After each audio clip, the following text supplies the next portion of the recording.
We ready to get going? I have a little announcement to make first.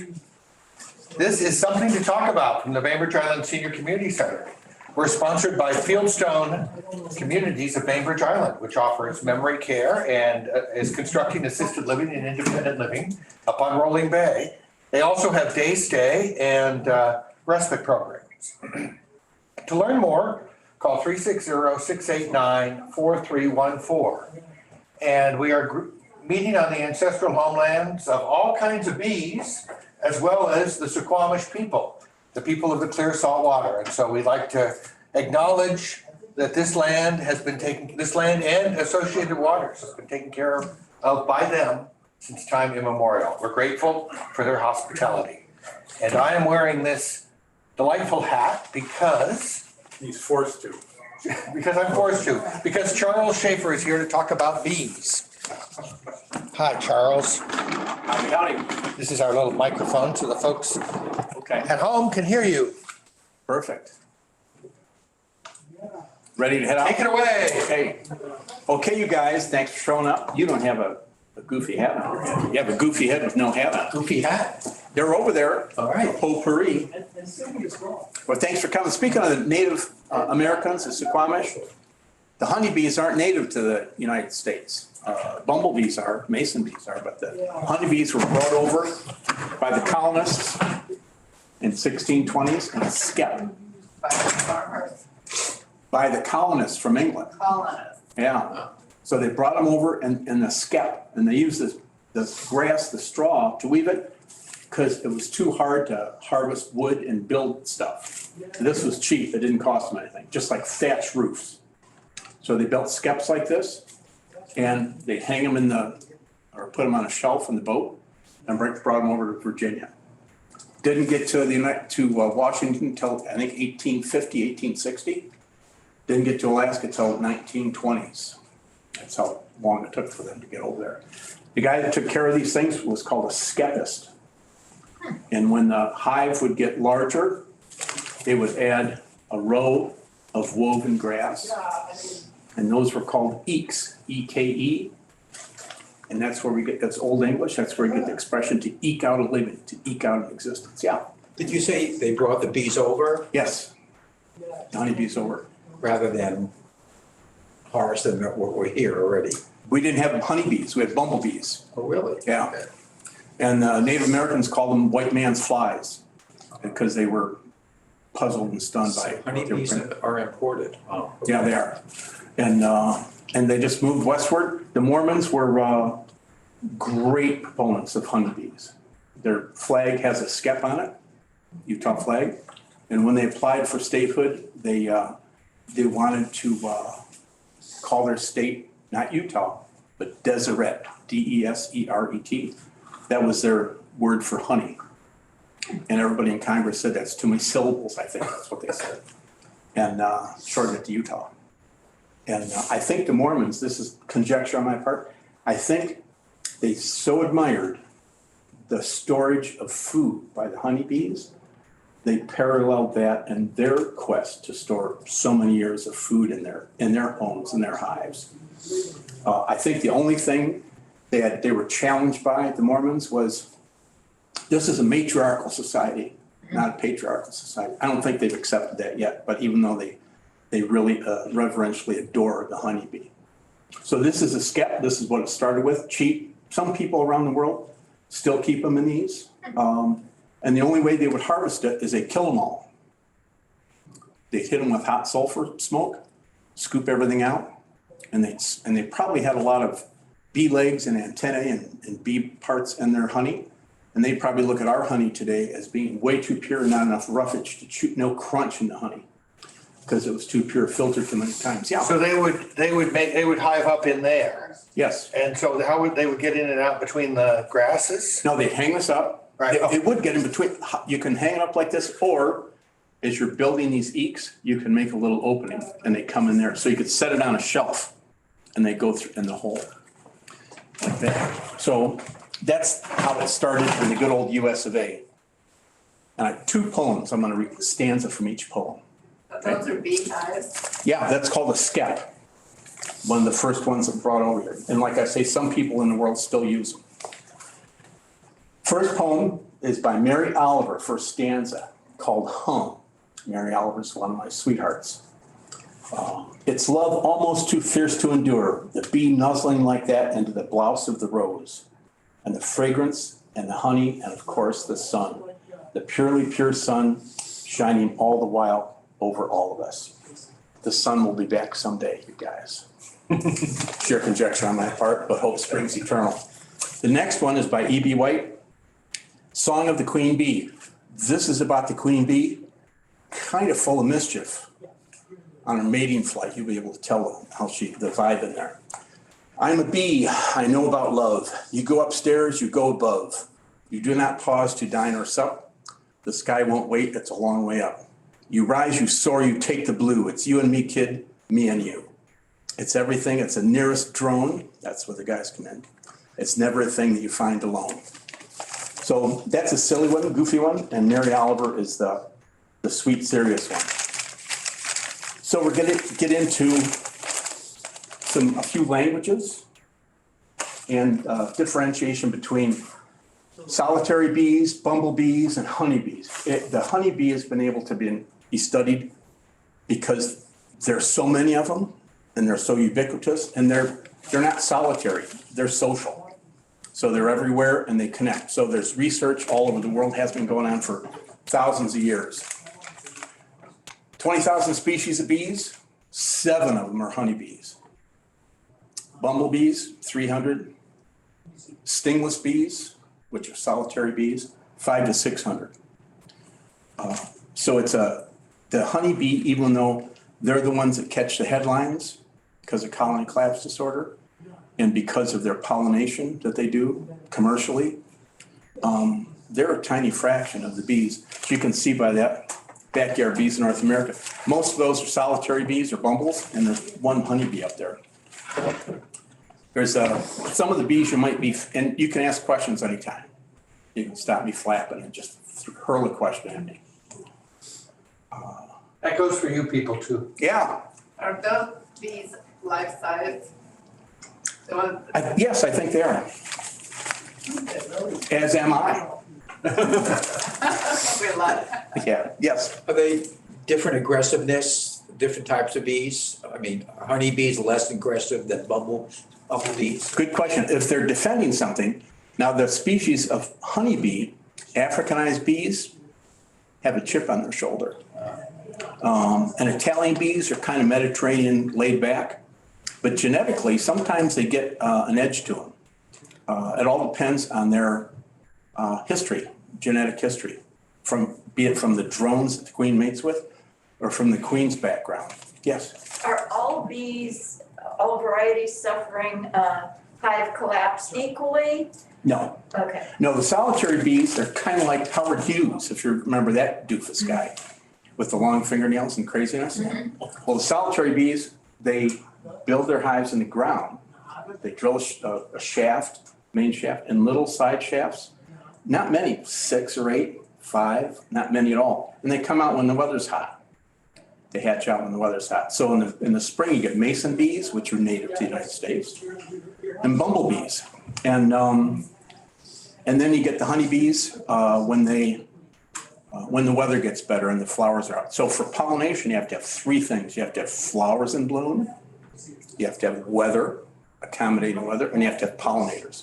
So if the weather's 50 degrees and rainy and windy, the pollinators aren't going to go out. It's too inclement for them. Now the honeybees have food stored, so they're kind of like fair weather sailors. They only go out when it's okay to do that. The other ones are not. They don't have any food in their cupboard. So they are the mason bees and the bumbles. They have to go out even in inclement conditions. And the honeybees don't have to because they have a lot of food stored. One of the other ones you can get there are 2 bees you can get from crown bees in Bellingham or from nurseries here, Bay Hay, Bainbridge Gardens. You can get the mason bee. You can get the cocoons in the houses. Great bee. If you're an educator, if you have a classroom, they don't sting. The males don't die when they mate. That's pretty good. And they only work for 3 months. That's pretty good too. And the other one is leaf cutter bees. Now, the leaf cutter bees, they're in an industry in a town called Touchette. It is across the Cascades. And that town, whole industry is built on seed production for alfalfa. That's all they're involved with.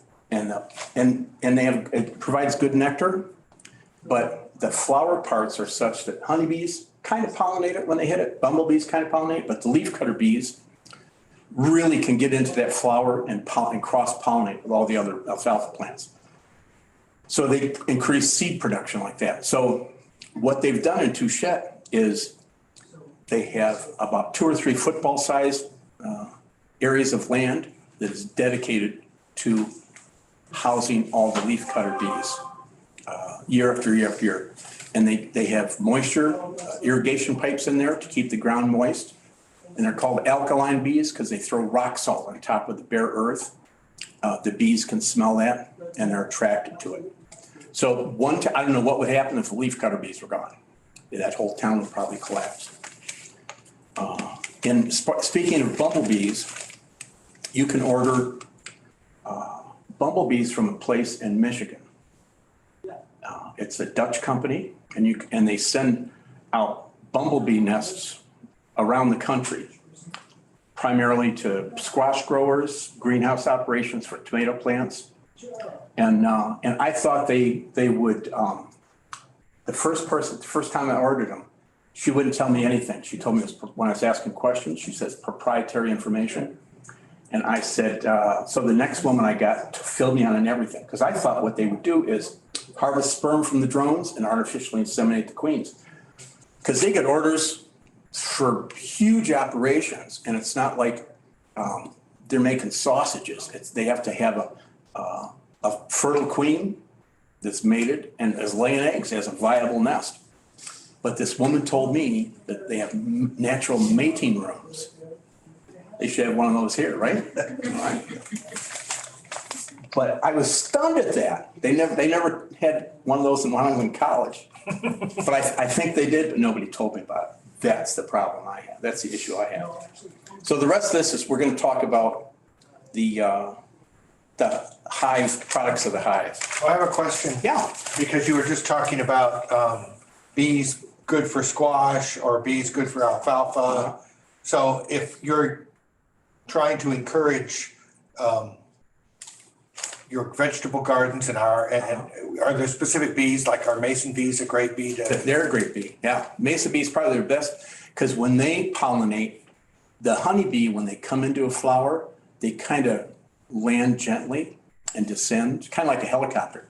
And the mason bee lands like a jet fighter on an aircraft carrier, splashes all the pollen over her and carries it on to the next flower. So that's why they're great pollinators. And there are 7 hive products. Anybody give me one of them. One of them you can name. 7 what? Hive products that the honeybee makes, that we all use, that we harvest from them. Wax. That's a good one, yeah. Could you hand me one of those things on top? No, you can pass it around. That's from a hive, a different kind of hive than Langstroth, which is what the commercial guys use. That's from a Waré hive named after some greasy Frenchman. And it's naturally formed comb. Here. I squeezed them and broke the. Oh, it's okay. Don't worry about it. It's been handled. You could just set it on a chair when you're done. What do you think they make that out of? Wax. They make their homes. They do what product? How do you think they make that? How do they get that? They sneeze? No, a lot of people at the market think it's poop that they do. And I didn't know anything when I took a class about it. But that is a byproduct of the nectar they get from the flower. So the same thing that they turn into honey, they turn into wax. All the bees are females. And when the hive says, we got plenty of food, we need more storage units for the queen to lay eggs or to store pollen or honey. They flip a switch. That's not a scientific expression. They have little slits in their sides. and they take the honey from their honey stomach, turn it into wax flakes out of their sides, move it up to their jaws, soften it, chewing it, and make that hexagonal shape with their front legs and their jaws. And it takes, I think, 10 pounds of nectar to make 1 pound of wax, but the wax isn't very heavy. So wax, we've knocked out the wax. And before they had petroleum-based products, this is what they used wax for. Listen to this. They weatherproof stuff. I don't know if anybody's here old enough to remember that. I remember it because they didn't have petroleum products. Tents, boots. So when you were weatherproofing a tent, you cut the wax with alcohol and melt it and dab it on tents and shoelaces and shoes, and the alcohol would evaporate and would weatherproof that stuff. They put it on bullets. They put it on planes. They'd coat the surface of planes. And it was collected post-honey harvest or from a dead out. Like these hives, this wax that you just passed around is a dead out. A hive died, and so they would harvest that wax. And it's used and it's called slum gum. When you clean out a hive that's dead and it has all kinds of stuff in it, it's a commercial byproduct of that. You clean it all out. There could be bee parts in there, some sugar, some honey water, some honey, and they call it slum gum. And they push it through a pressurized device and heat it, and all the junk gets out of there and it comes out as pure wax. And they sell it for artists that use encaustic painting in their artwork, and lost wax casting. So they use it that way. One other interesting, intriguing thing is the French are going to learn today with wax. When someone was commissioned to build a statue or a bust of somebody famous, and they were chiseling it out, and it looked great, the person that commissioned it would come in and ask the person, is this statue sincere? S-A-N-S-C-I circumflex R-E. That means without wax. And that's where we get the word sincere. So if you're sincere, that means you don't have any wax. That's where we got it. I love languages like that. Okay, we've got the wax off the thing. Anything else off the top of your noggins, your helmeted noggins? No? Okay. How about mead? Mead is one. Do you know what that is? Honey wine? Right. Don't get that as much, although it's probably growing in popularity again. It is kind of. There's an outfit up at the farmer's market, hasn't been there this year so far, called Pixie Traveling Medicine Show, and they have great mead up there. I've been sober for over 40 years, so I haven't been swimming in those waters, but I've heard it's great stuff. And that's where we get the expression honeymoon, when people would buy a newlywed couple, enough mead made from honey to last them through a lunar phase, a whole month. And unfortunately, my wife and I, we went through it in a weekend, so we didn't last that long. And another one would be venom. You say to yourself, what? Venom? Venom, yeah. Harvest venom. They use it for people who they're allergic to bee stings. The guy that taught the class I took was a beekeeper for many years, and he developed an allergic reaction. And so he backed off of beekeeping, and they could give him small doses to build up his tolerance for that. And they also use it for MS, for treatment for MS. Some people, I had a woman come up to me at the market and request a handful of bees that she could come back with, take tweezers and hit her wrist or her hand where she was having some difficulties with pain, and it knocked the pain away. And how they collect it is they have a membrane that's thin, kind of a rubbery membrane, and they put an electrical current through it. And usually when the bee stings us, it has a barb on it and it tears the bee apart when it stings you. So she's dying when she stings you. It's her last act on earth.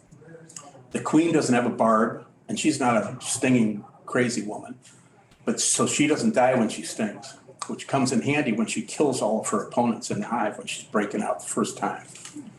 So they have this little membrane, and they put an electrical current through it. And when they sting it, a little drop of venom comes out and it dries or it falls down into a cup, and they scrape the powder off and they harvest that and keep it in medical supplies so doctors can use it. Pretty cool. Pollen. You know what pollen is? Pollen is the protein in the hive. Let's see. There's a jar of pollen. You can pass that around. And I'll show you how they harvest, how they get the pollen. When the bee is flying around,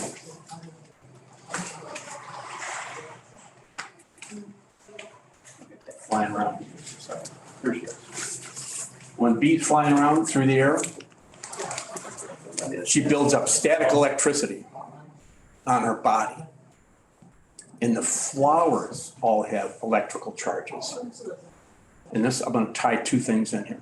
So the flowers have electrical charges. The bee's flying through the air, spots the flower, comes down to the flower, and all the pollen grains jump all over her.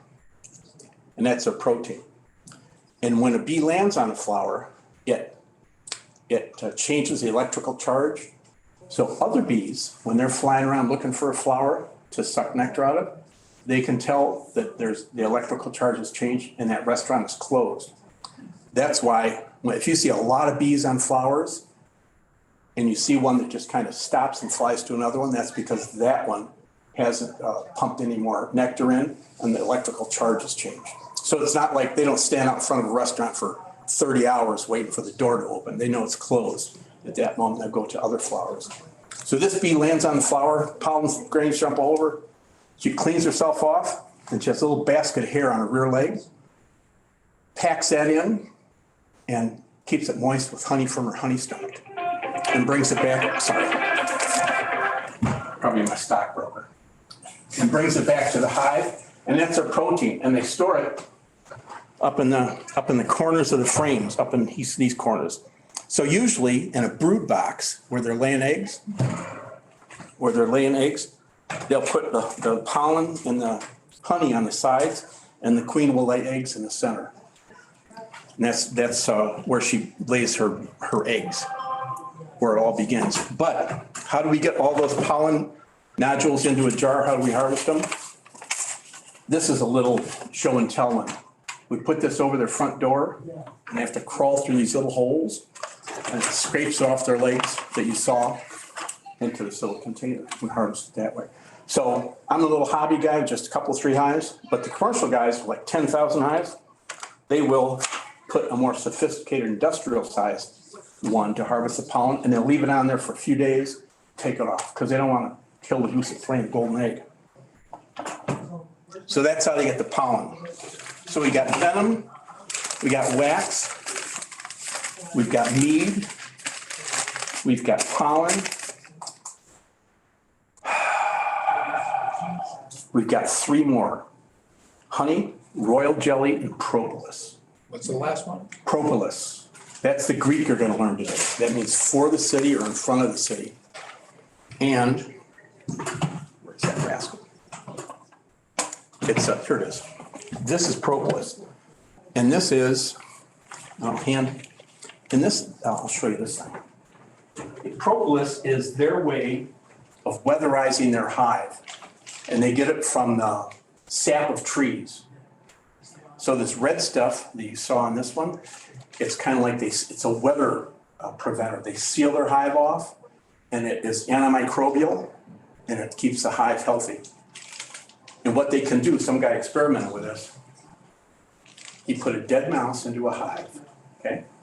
It would kill the hive with any bacteria that was in there. So what the mice did, or what the bees did, in 72 hours, they chewed all the fuzz off the mouse Like this. and completely covered it up in propolis. Propolis, It's propolis, yeah.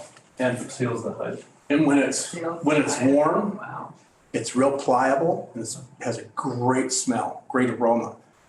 But when it's cold, like this is cold and hard now, it doesn't smell that much. But it's a great product. In fact, they found a bee in Myanmar, and they carbon dated it, And it was trapped in amber, which is what that is, what propolis is, fossilized propolis. And they found out that she was older than Australia, Antarctica, and the Himalayan mountains. That's all in honeybees been around. Long time. So propolis is your Greek word for the day, and you can consider yourself a citizen of the world. Propolis. Propolis, yeah, Propolis. So we got pollen, venom, mead, propolis, wax. We did the wax. We got honey and royal jelly. Honey you're all familiar with, okay? So this is a frame of honey. And what the bees do, they build the wax out of the nectar from the flower, right? Remember that? And then they bring in their honey in their honey stomachs, fill up those empty wax cells, and then they lower the moisture content about 17%.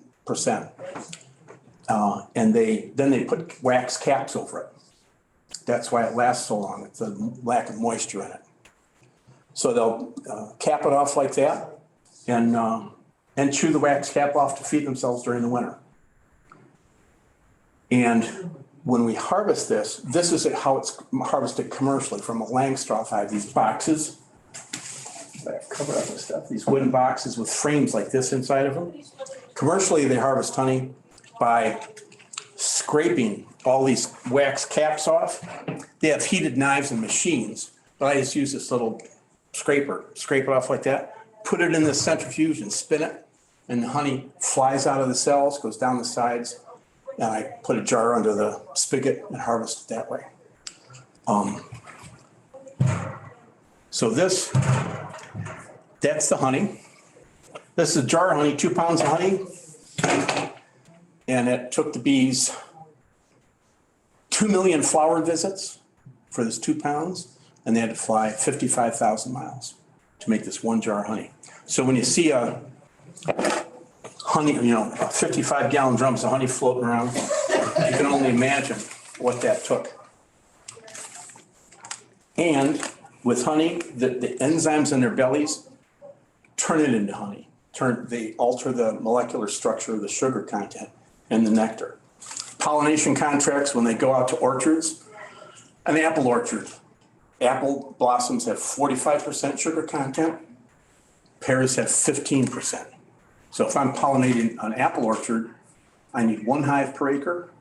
If I'm doing pears, I need 2 hives because they're not as attractive to the bees as the apples are. It takes more visits, more bees to do that. Also in honey is botulism. Botulism spores are everywhere. And that's why they tell babies you can't feed babies under a year honey because it has botulism spores in it, and Why? it has botulism spores in the honey. Dear. And the acid in the baby's stomach, infant stomach, until after they turn 1, isn't strong enough to kill the spores. So you can't give them honey before they're 1 year old. Does everyone know that? Doctors do. Me in the medical profession, now you guys know it, spread the word. There's probably a lot of people that don't know that. I'm sure, but I think it may be one of those maternal tales, where people say, don't feed them honey before they're 1 year old. And maybe they don't know why that is, but that's why they do that. Are the commercial products pasteurized or something? Some of them are. In fact, that's what got me into beekeeping. I was reading an article on beekeeping from China, honey from China. And what they did was they would adulterate it with sugar syrup. What? Sugar syrup. Oh. And so instead of buying pure honey, and so also they didn't take their honey boxes off before they treated them with a miticide. So their honey was contaminated with a miticide. And they were tested when they came to the US. And so we rejected it. I can't remember how long ago this was, a long time ago. And they sent them to Australia and Canada instead because they would accept them. And since then, it's almost like a drug market.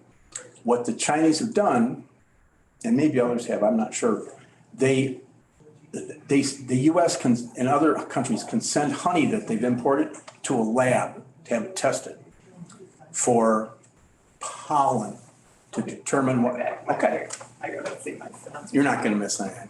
So they send it to a lab in Germany and they test that honey sample for pollen to determine what country it came from. They can say, this is from China, this is from Australia, just from the pollen from the trees that are indigenous to that area. And the Chinese have gotten so good at it, they filter all the pollen out. So they can't tell, they're getting rid of all the clues. And when they say local honey is good for your allergies, that's because it has pollen granules in it. That's the only reason. The honey is good tasting, but it has pollen granules, unless the Chinese get hold of it. So pasteurization, Would kill it, yeah. It would eliminate the good stuff. Still look like honey and taste sugary.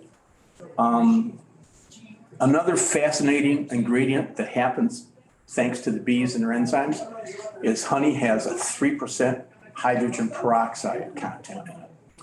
That's why they use it for wounds, dressing wounds, because There's lots of it is antiseptic and it kills the germs. So honey's pretty cool.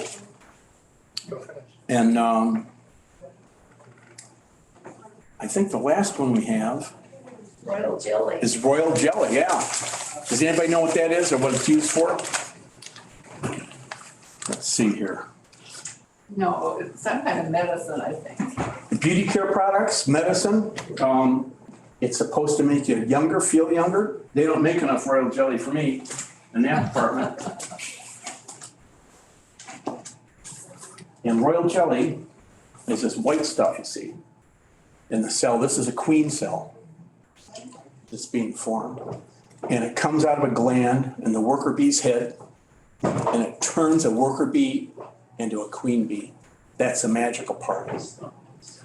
And they feed the queen larva, which is a 2-day-old worker bee larva, plain run-of-the-mill worker bee, turns her into a queen.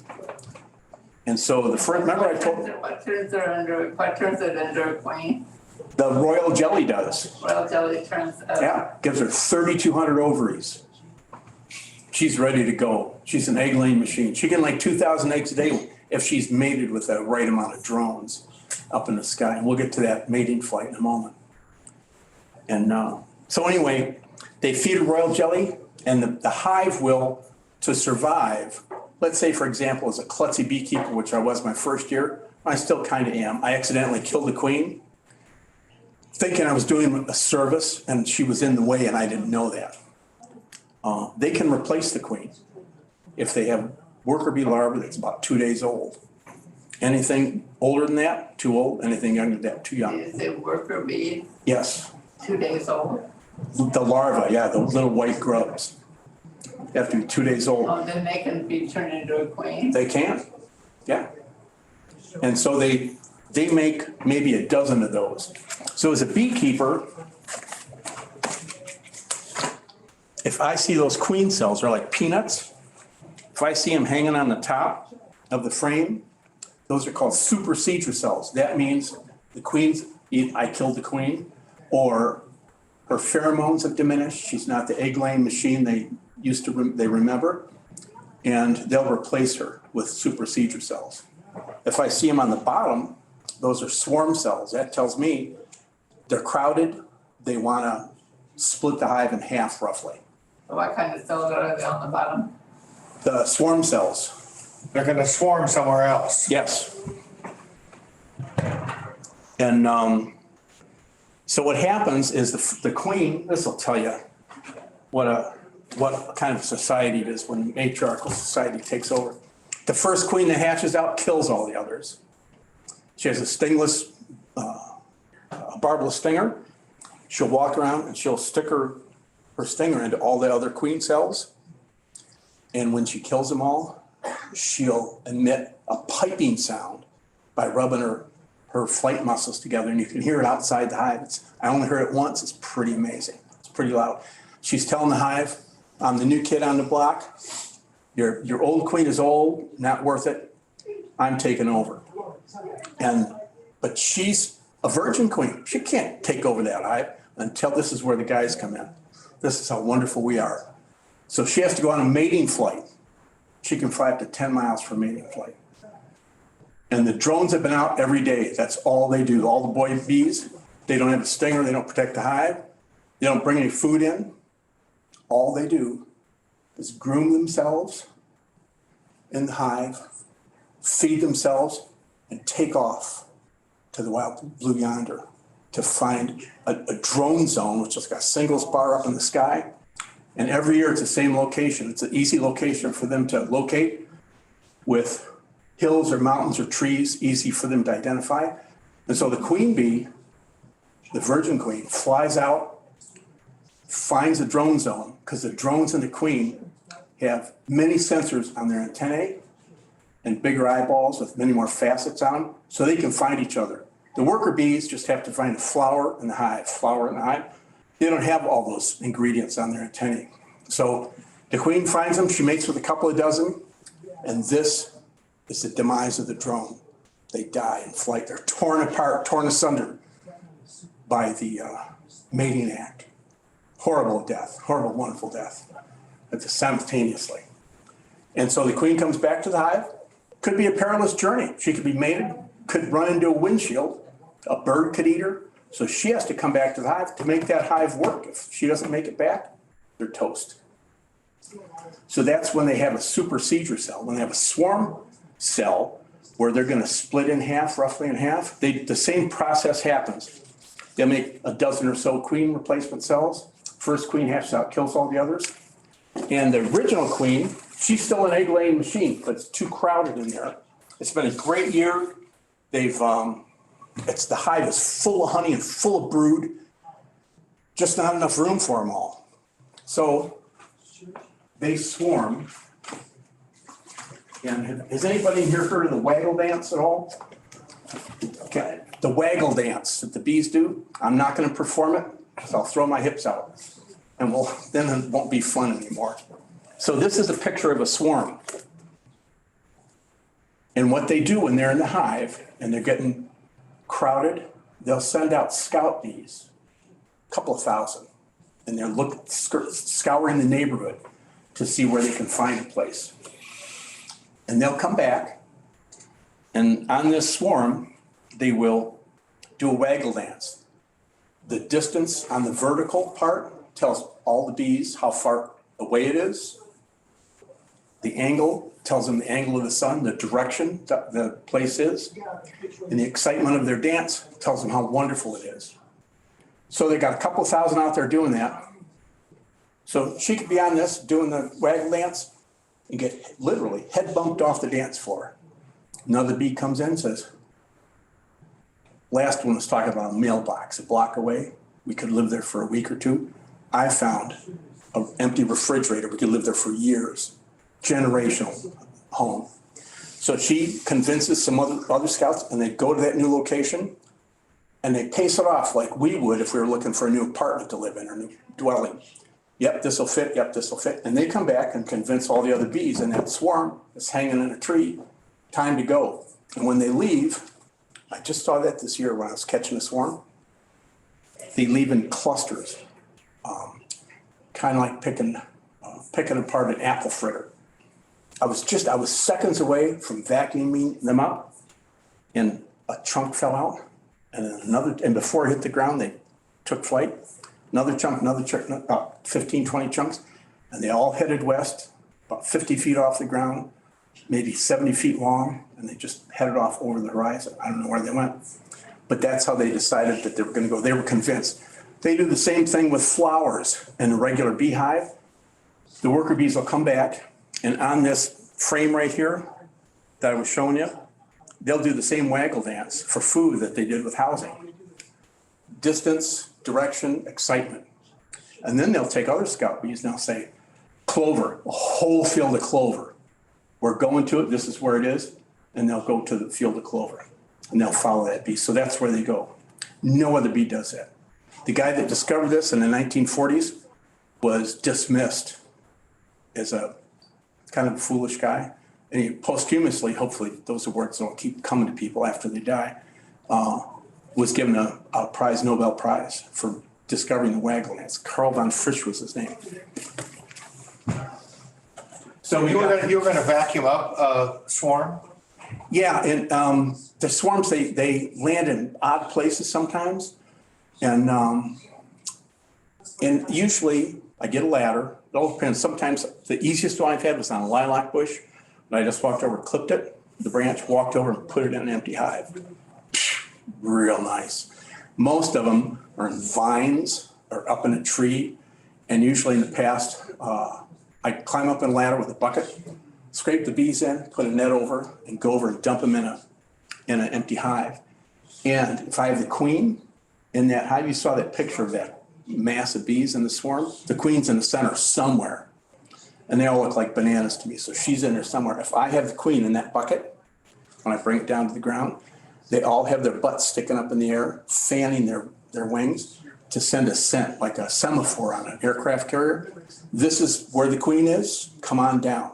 Now, the queen scent is still up in that tree in the branch. So some of them, scout bees are coming back. So they'll visit that same spot that the swarm is located in temporarily. But when I have the queen, I dump them in the hive, they go out on the front porch and do the same thing. Fan, get the scent out there, and eventually all the bees come into the hive. So the queen is the linchpin to the whole deal, to the whole schmear. Any questions? Okay. So the swarm is it. It's pretty exhilarating to catch a swarm. And here's a picture of the queen bee. She's longer than the others. And she has kind of a bald thorax. And when you see these bees, they all breathe through their exoskeleton, their outer skeleton, and it's hard. And you can't sting them because of that. That's why they can't sting yellow jackets and vice versa. So when a yellow jacket attacks a hive, they go in there and they're kind of omnivores like I am, but they'll go in there and they'll bite the heads off. So the only way a honeybee protects its hive from hornets coming in, yellow jackets, in the fall is, number one, the beekeeper can shorten their front entrance so they don't have to guard something that's 12 inches wide or long. And I just shove paper towels in there and make it small. But the only way they can deter the yellow jackets is to ball them and make them, overheat them. And so it might take 20 honeybees surrounding this one yellow jacket to kill it. And meanwhile, all the yellow jackets are trying to get in around that. One year, I think a few years ago, I had hives that were very robust. Sun was shining, they were flying around. And about a week later, it was real quiet. I didn't know what happened. I opened up and the whole bottom board was full of wings. The yellow jackets had gotten in there and breached the drawbridge and bitten all the heads off the bees. They don't eat the wings, so they left the wings there, took the bodies and the heads back to their hives and fed their larvae that way. And speaking of hives, could you hand me that little paper one? And you could pass that around. This is a yellow jacket hive, thank you. And I want you to tell me what they make that out of. So you know the bees make theirs out of wax. And the yellow jackets make that out of something else. Can you guess what it is?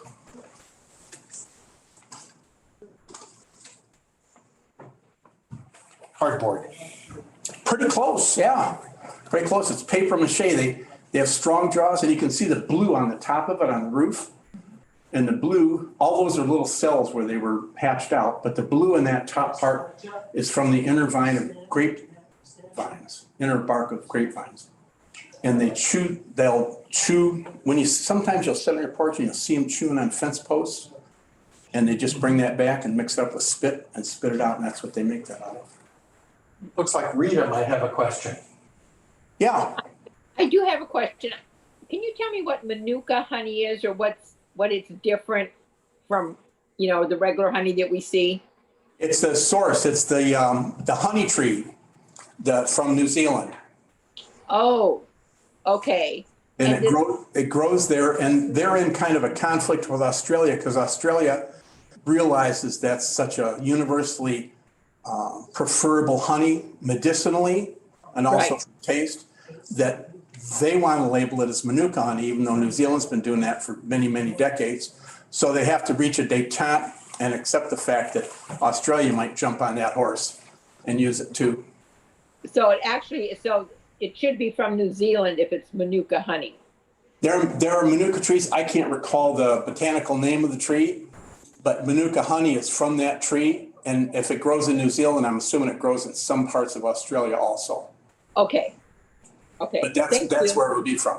And they use it in hospitals. I've had nurses come to me at the farmer's market and say, oh yeah, we use that in the post-op for Right. wounds, which is pretty neat when you think about it. So Right. they go put it on their English muffin and on their patient. Yeah, exactly. Thank you. Don't confuse. Don't confuse. Take a bite out of my arm. That's right. Any other questions, you guys? Okay, let's see if we missed anything. Mead, piece of cake. Yeah. No, go ahead. Well, actually, a question at the end, but every once in a while you hear that there's going to be a catastrophic decline in bee population. Okay, well, address that, yeah. Is the truth behind that? What's going on? Well, the main thing with colony collapse disorder is varroa mites. They came in the late 1980s from Asia, and they're a little red mite that the mother mite lays eggs on the drone larva, because the drones, the boy bees, take a long time to develop in their cells. So while they're developing from an egg into a larva, her progeny suck the juice out of it. They don't kill it. So a whole batch of drones arrives when the drone chews its way out of the cell and infects the hive. Commercial guys use a miticide on theirs. I don't. I'm just a hobby guy. If I was a commercial guy, I'd use a miticide. However, even though they use miticides, religiously, they lose 40% of their hives. So if they have 10,000 hives, they lose 4,000 of them every year, even though they treat them. And the commercial guys also, going back to the queens, they kill their queens every year and get a new queen. They don't wait for the hive to make that decision because they've got contracts, pollination contracts, and they want a young queen that's going to lay eggs. And speaking of pollination contracts, when you read in the news and see on TV about these semi trucks coming up from California or turning a corner and everything falls over, that's because when they were at their original pollination contract, the hives added 50 pounds of honey per hive. So that load they might carry 800 or 1,000 hives on that truck. So it's really top heavy. And when they turn the corner, even though they're strapped down, it's just too heavy and they'll tip over. So these guys that are hauling this stuff are beekeepers, and they probably call local beekeepers in because they're not going to spend 6 days getting it off I-5. They want it out of the way. So they can tell where the queens are in the boxes still. And they'll get those out of the way. And all the other bees are just freewheeling and wheeling around. They'll spray them with a foam and that kills them. So it's not an insecticide they use. It's just soapy water that it clogs up their spiracles that they breathe through, and it kills them that way. That way, the truck that tipped over at 4 o'clock, the highway's open at 6:30 instead of 4 days later. That's how they take care of them that way. Any other questions, you guys?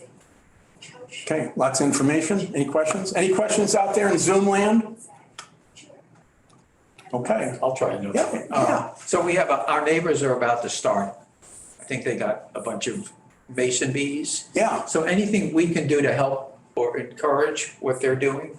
I mean, we have apple trees and plum trees, but Yeah, like I say, usually depending on Mother Nature, March, April, May is when the mason bees are flying. Bumblebees and the mason bees cover about an acre. They're not far flung. Honeybees can go up to 5 or 6 miles. So if I had a honeybee hive in the middle of the island, they could cover the whole island if they had to. So the mason bees they're like your private pollinators, about an acre. Bumblebees, couple acres. And the mason bees are, like I told you earlier, they're fall weather flyers, and they don't sting. They're a great bee, and you can harvest the cocoons and keep them over the winter and release them in the spring and get into that whole cycle in a more intimate way. But anytime you can leave your landscape, your yard, undisturbed instead of making it look like your living room rug or your kitchen counter pristine clean, they're much happier if you can let them do that. And get anything that blooms early is a good thing. Okay. Maybe Pieris plants, they have that white bell flower that hangs down. That's a good early one for them. Now I'll reference back to the challenges honeybees have, say. They're kind of in a minor conflict with the solitary bees or the semi-social bees. But again, the body of the bee and the structure of the flower dictates it. You hardly ever see honeybees in a rhodie blossom. You all see bumblebees in a rhodie blossom. It just is a better fit for them physiologically. And so it's one of those situations where the loss of habitat, the main source of nectar and Puget Sound is blackberries. So when they're open wild fields and all of a sudden they're all cleared out and development goes in, that whole area was probably home to bumblebees, mason bees, and honeybees. Honeybees wouldn't have lived there. They probably visited there. So when you lose all those nectar plants like that, they lose their source. So if you had a yard like you guys have around here and you don't make it antiseptic, you let it be appealing, but a little bit of funky, and then you have flowers, it's like having restaurants, local restaurants or food trucks. They're not going to move somewhere else. They're going to overwinter every year in the same spot because they know they don't have to fly far to get food in the spring. So they'll set up shop. So the only perennial in all the bees you're going to stumble across are honeybees. All the other bees are annuals. If the hive doesn't die, the honeybee goes year after year after year after year after year, replacing the queen. The other ones, like the bumbles and the masons, that queen mates, and in the case of both of them, the original queen dies, and all the other ones are virgins, and they will overwinter like in a wood pile or something like that. And then when spring comes, they'll mate and start the whole process all over again. So if you can keep your yard with not really buttoned up real tight antiseptically without raking it to death, it's much healthier for those bees to be happy. And they're a great, mason bees are a great bee. If I was a bee, I'd be a mason bee, primarily because males don't die when they mate. Now we have the answer to the Barbara Walters question, right? Yeah. And one of my last question is, many years ago, John Belushi, Dan Aykroyd, and Gilda Radner warned me about the killer bees coming from Central America. Yeah. Am I safe? Yeah, well, I think you are, unless climate change could much further down the road. It was started in Brazil by a German who brought Africanized bees there. He lost funding. This was in the 50s, lost funding. So he abandoned the project, but he had Africanized bees down there, and they're acclimated to that climate. And so they exploded up in Mexico, Texas, California, and it's a little bit too wet up here for them at the moment. But they've got a strain of bee called a Saskatraz bee in Canada. Saskatraz just outside of Saskatoon, Saskatchewan. It's a tough one.